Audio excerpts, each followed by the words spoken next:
ಬಾಲ್ಯದಿಂದಲೇ ಬಾಯಿಯಿಂದ ಬ್ರಹ್ಮಾಂಡವನ್ನೇ ತೋರಿದ ಸಮುದ್ರ ಮಂಥನವನ್ನು ಮಂಥನ ಮಾಡಿ ದೇವತೆಗಳಿಗೆ ಅಮೃತವನ್ನು ಉಳಿಸಿದ ಇಂತಹ ಮಹಾಮಹಿಮನಾದ ನೀನು ಕುಲಹೀನನಾದ ನನ್ನನ್ನು ಇಷ್ಟೊಂದು ಆದರಿಸಲು ಕಾರಣವೇನು ಪರಮಾತ್ಮ? ಕುಲಹೀನನಲ್ಲಿ ಕಂಡು ಬರುವ ಗುಣಗಳು ನಿನ್ನಲ್ಲಿರುವವೆ. ಯೋಚಿಸಿ ನೋಡು ಪರಮಾತ್ಮ. ನಾನೆಂತಿದ್ದರೂ ಒಬ್ಬ ಸೂತನೆಂಬ ವಿಚಾರವನ್ನು ಈ ಪ್ರಪಂಚವೇ ಮರೆಯುವುದು.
ಸೂರ್ಯನೇ ನಿನ್ನ ಜನಕ, ಲೋಕೈಕ ವೀರನಾದ ಪಾಂಡವರೇ ನಿನ್ನ ಸಹೋದರ. ತಾವು ಹೇಳುತ್ತಿರುವುದು ಆಶ್ಚರ್ಯಕರವಾಗಿದೆಯಲ್ಲ. ನಾನು ಮರೆತಿದ್ದೆ, ಇದು ಯುದ್ಧ ಕಾಲ. ನೀವು ಪಾಂಡವರ ಪಕ್ಷಪಾತಿ. ಪಾಂಡವರ ತಲ ಕಾಯುವ ಸಲುವಾಗಿ ನನ್ನನ್ನು ಈ ರೀತಿ ಕಾರಣ ರಾಜಾದಿರಾಜನನ್ನು ಸುತ್ತಕೊಂಡು ಮೆರೆಯಬೇಕಾಗಿದ್ದ ನೀನು ಈ ರೀತಿ ಪರರ ಸೇವೆಯಲ್ಲಿ ಕೈಕಟ್ಟಿ ಕುಳಿತಿರಲ್ಲ ಏಕೆ? ನನ್ನೊಳಗೆ ಬಾ. ಪಾಂಡವರಿಂದಲೂ ಕೌರವರಿಂದಲೂ ಸಾಮಂತ ರಾಜರಿಂದಲೂ ಓಲೈಸಿಕೊಂಡು ರಾಜ್ಯಭಾರವನ್ನು ಮಾಡುವಂತೆ ಬಾ.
ಸ್ವಾಮಿಯನ್ನು ಕೈ ಬಿಡುವುದೆಂದು ಕುಂಬಿ ಪಾತಕಾದಿ ನರಕವು ಸಿದ್ಧವಲ್ಲವೇ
ಸತ್ಯವೆಂದು ನಂಬು. ಸತ್ಯವೆಂದು ನಂಬು. ಸತ್ಯವೇ? ನಿನ್ನ ತಾಯಿಯಾದ ಕುಂತಿದೇವಿ ಗಣಿಗಾವಸ್ಥೆಯಲ್ಲಿದ್ದಾಗ ದೂರ್ವಾಸಗಳಿಂದ 5 ಮಂತ್ರಗಳನ್ನು ಪಡೆದು ಅವರು ಮಾನಸಿಕ ಬುದ್ಧಿಯಿಂದ ಆ ಮಂತ್ರವು ಫಲಿಸುವೋ ಇಲ್ಲವೆಂದು ಅವುಗಳಲ್ಲಿ ಒಂದಾದ ಸೂರ್ಯ ಮಂತ್ರವನ್ನು ಜಪಿಸಿದಳು. ಕೂಡಲೇ ನೀನು ಜನಿಸಿದೆ. ಲೋಕಭವನಕ್ಕೆ ಎದುರಿಗೆ ನಿನ್ನನ್ನು ಗಂಗಾ ನದಿಯಲ್ಲಿ ತೇಲಿಬಿಟ್ಟಳು. ನಂತರ ಸೂತರರು ಸಾಕಿದರು. ನನ್ನ ಮಾತಿನಲ್ಲಿ ನಂಬಿಕೆ ಇಲ್ಲದಿದ್ದರೆ ಹೋದರೆ ನಿನ್ನ ತಾಯಿಯಾದ ಕುಂತಿದೇವಿಯ ಇಲ್ಲಿಗೆ ಬರುತ್ತಿದ್ದಳು. ಅವಳನ್ನೇ ಕೇಳಿ ತಿಳಿದಿದೆ ನಿನ್ನ ಪರಮಾತ್ಮ ಪಾಂಡವರಿಗೆ ನಾನು ಇಂದವರೆಂಬ ವಿಚಾರವು ತಿಳಿಯದೇ ದೇವ. ತಿಳಿದಿರಲಿಲ್ಲ ಕಾರಣ ನಾನು ಈಗ ತಾನೇ ನಿನ್ನ ಜನ್ಮದ ವೃತ್ತಾಂತವನ್ನು ತಿಳಿಸಿ ಬಂದೆನು. ನಿನ್ನ ತಾಯಿಯಾದ ಕುಂತಿದೇವಿ ಬಹಳ ಉತ್ಸದಿಂದ ನಿನ್ನನ್ನು ನೋಡಲಿ ಇಲ್ಲಿಗೆ ಅವಳ ಮನಸ್ಸನ್ನು ಮಾತ್ರ ನೋಯಿಸಬೇಡ ಕಾರಣ ನಾನಿನ್ನು ಹೋಗಿ ಬರಲಿ. ಆಗಬಹುದು ಪರಮಾತ್ಮ. ನಿನ್ನ ತಾಯಿಯ ಮನಸ್ಸನ್ನು ಮಾತ್ರ ನೋಯಿಸಬೇಡ ನಾನು ಹೋಗಿ ಬರಲಿ. ಆಗಬಹುದು ಪರಮಾತ್ಮ.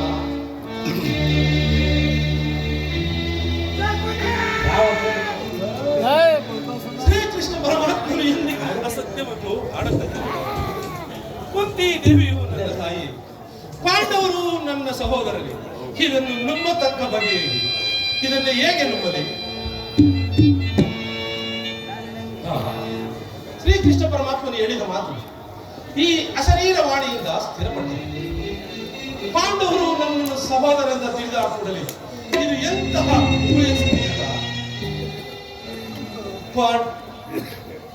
ಬಾಲ್ಯದಿಂದಲೂ ನನ್ನ ಗಡಿಗಡಿಗೂ ನನ್ನ ಸೂತನೆಂದು ಯಾಡಿಸುತ್ತಿದ್ದ ಆ ಪಾಂಡವರನ್ನು ಕೊಲ್ಲುವೆನೆಂಬ ಉತ್ಸಾಹಭರಿತನಾಗಿದ್ದ ನನಗೆ ಆ ಪಾಂಡವರೇ ಸಹೋದರಾಗಿ ಪರಿಗಣಿಸಿದರೆ ಈಗ ನಾನು ಏನು ಮಾಡಲಿ? ಪಾಂಡವರನ್ನು ಕೊಲ್ಲುವುದೇ ಛೇ ಹಾಗೆಂದಿಗೂ ಆಗತಕ್ಕದಲ್ಲ. ಪ್ರಪಂಚದಲ್ಲಿ ಗುರುಗಳು ನನ್ನನ್ನು ತ್ಯಜಿಸಿದರು. ಪಾಂಡವರನ್ನು ಕೊಲ್ಲುವೆನೆಂಬ ಉತ್ಸಾಹಭರಿತನಾಗಿದ್ದ ನನಗೆ ಆ ಪಾಂಡವರೇ ಸಹೋದರಾಗಿ ಪರಿಗಣಿಸಿದರು. ಈಗ ನಾನು ಏನು ಮಾಡಲಿ?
ಶಕುನಿ, ರಾಜಸಭೆಯಲ್ಲಿ ಏನು ನಡೆಯಿತು? ಮರೆ ಮಾಚದೆ ಹೇಳು.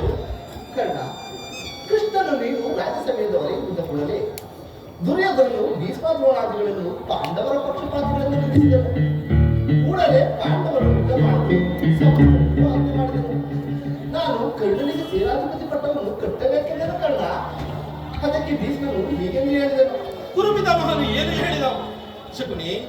ಸೂತ ಕುಲದ ಕರ್ಣನಿಗೆ ಸೇನಾಧಿಪತಿ ಪಟ್ಟವನ್ನು ಕಟ್ಟಕೊಡುವುದೇನೋ ಕರ್ಣ. ಶಕುನಿ ಸರಿಯಾಗಿ ಹೇಳಿದೆ. ಹಾಗಾದರೆ ನಾನು ಈಗ ಏನು ಮಾಡುವುದು? ಮಾಡುವುದೇನು? ಭೀಷ್ಮನು ಯುದ್ಧದಲ್ಲಿ ಸಾಯುವ ತನಕ ಬಿಲ್ಲನ್ನು ಹಿಡಿದು ಯುದ್ಧ ಮಾಡುವುದಿಲ್ಲವೆಂದು ಶಪಥ ಮಾಡು. ಸರಿಯಾಗಿ ಹೇಳಿದೆ ಶಕುನಿ. ಭೀಷ್ಮನ ಯುದ್ಧದಲ್ಲಿ ಪರಾಜಿತನಾಗುವವರೆಗೂ ನಾನು ಈ ಬಿಲ್ಲನ್ನು ಹಿಡಿದು ಯುದ್ಧ ಮಾಡುವುದಿಲ್ಲ. ಇದೇ ನನ್ನ ಶಪಥ. ಕರ್ಣ, ನಿಲ್ಲು ನಿಲ್ಲು. ನಿನಗೊಂದು ಸಂತೋಷದ ಸಮಾಚಾರವನ್ನು ತಂದಿರುವುದು. ನಿಲ್ಲು. ಮುಂದೆ ಮಾತನಾಡೋಣ ದುರ್ಯೋಧನ. ಇದೇನು ಶಕನಿ? ಕರ್ಣನ ರೀತಿ ನೀತಿಯೇ ಬೇರೆ ಆಗಿರುವುದಲ್ಲ. ನಾನು ಬಹಳವಾಗಿ ಯೋಚಿಸಿ ಕರ್ಣನನ್ನು ಸೇನಾ